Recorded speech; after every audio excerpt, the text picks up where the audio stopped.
So how Canelo can destroy Bud Crawford. Now, Canelo is a tremendous fighter, and Crawford is a tremendous fighter. But right now, I'm going to give a scenario where Canelo comes out victorious.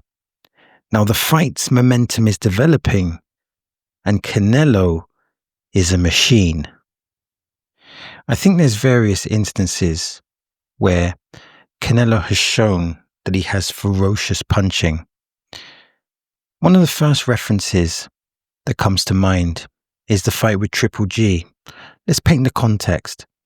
When he fought Triple G was feared, very much feared, and they had a disputed draw in the first fight, which was a great fight.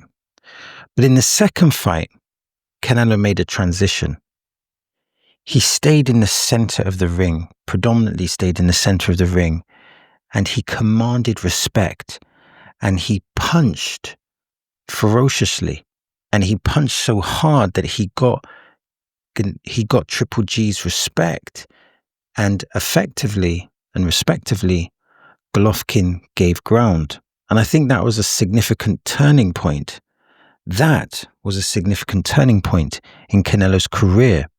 And up to this point, he had many great victories, but this showed an evolution.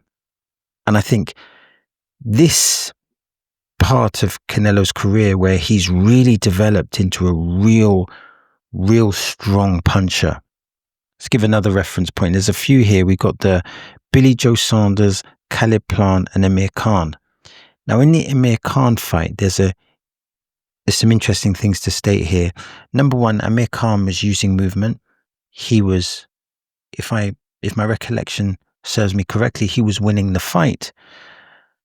But Canelo was patient, calm, composed. He found his moment in round 6, I believe, with an overhand right, and the fight was over. It was a meticulously well-timed power shot, and it's another reference point. That Canelo is a ferocious puncher, and he will need to be a ferocious puncher, I believe, to win against Bud Crawford, who is a great fighter, truly great fighter. Then we have the Caleb Plant, and Caleb Plant is a good contender, very good contender. He came into the fight with Canelo with a lot of confidence. He brought a lot to the table. Those fast, blistering combinations, that left hook, he doubles it, triples it. He has very good movement. Yes, he may not be the most powerful, even though he's developing his power recently, but he has very good movement. He shortens up his punches. He's very fast, great reflexes. And again, Canelo, it was a competitive fight, but he overcame the challenges and he asserted control with that power punching. And then the next reference point is Billy Joe Saunders. Billy Joe Saunders is a southpaw that's very tricky. He's hard to hit. He's hard to catch. British fighter, world champion level. And he brought a formidable threat because he's quick, he hits you, he feints, he moves. He's not a ferocious puncher, but he's evasive. It's the old adage of boxing, hit and not be hit. And from what I remember, Billy Joe Saunders started off really well, but again, it was the power and precision. It was the power and precision of Canelo that came through. And he was a real malicious puncher in that fight. I believe in that fight, Billy Joe Saunders had some eye issues due to the formidable punching power.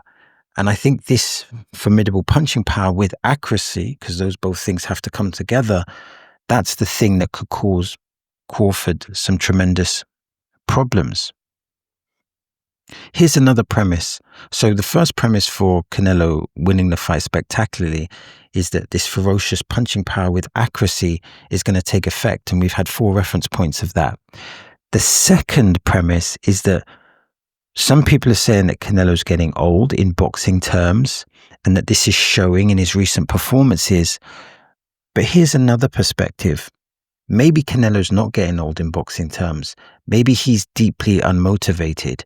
Maybe it's the lack of motivation that's triggered what some would define as lackluster performances. And if that's the case, then that means that Canelo still has a lot in the tank and is going to deliver something phenomenal. Another thing I think is important, that Canelo has had 2 losses. If my memory serves me correctly, he's had 2 losses. He's had the loss to Floyd Mayweather, which was a long time ago, and he was a different type of fighter, and he had the loss to Bivol. I think it's important that, from what I can remember in the Mayweather fight, and my memory might serve me incorrectly because human memory is notoriously not good, generally speaking, but from what I can remember is that Mayweather hit him with counter punches and controlled the tempo of the fight. Canelo was in the middle of the ring, but Floyd Mayweather controlled him with clever counter punches. And in a sense, even though Canelo maintained his composure, he never rolled the dice. He never rolled the dice and went for it. And additionally, in the Bivol fight, I guess you could make the same argument. He maintained his composure in the Bivol fight, but he never completely rolled the dice. Of course, it's how you define rolling the dice, because he threw very hard punches at Bivol. And he was really trying to hurt Bivol. But there came a point, I think in the later rounds, that maybe Canelo would need to do more. And again, he didn't roll that dice. So one of the learning points from those 2 losses, and these 2 are great fighters. And again, there's if you want to lose to anyone, it would be Bivol and Mayweather.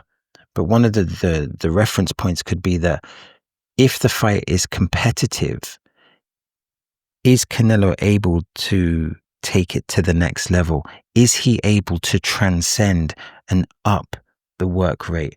Or is he able to, really go through the phases? And that's something that I think he should work on, because there could be a scenario where in a competitive fight, Bud Crawford may be ahead on points, and he would need to make some adjustments, not just in the power, but in the output.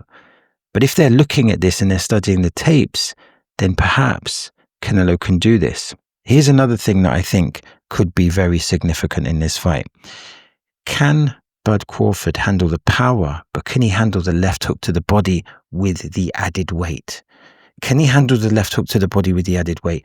Typically, Canelo, when he sets up the shot, he throws the right uppercut and then he throws the left hook to the body. So he throws the right uppercut to the head and the left hook to the body. Obviously, Crawford's team will know this. But the point is he just doesn't come through the front door. He doesn't come through the front door with the left hook to the body. He sets it up, he waits, and he can throw it on the counter. And if he's able to be consistently landing that left hook to the body, that's a potential knockout punch. And that punch could be significant. That punch could be the difference. And also, I think there's another premise that could set up a phenomenal victory for Canelo. And that is the premise that Canelo comes in with no injuries. He has had some injuries historically, as many professional athletes and professional boxers do. But if he comes in with no injuries, the previous, what some would consider lackluster performances, is due to lack of motivation. And that left hook to the body is on point. And, Bud Crawford could be in some serious, serious trouble.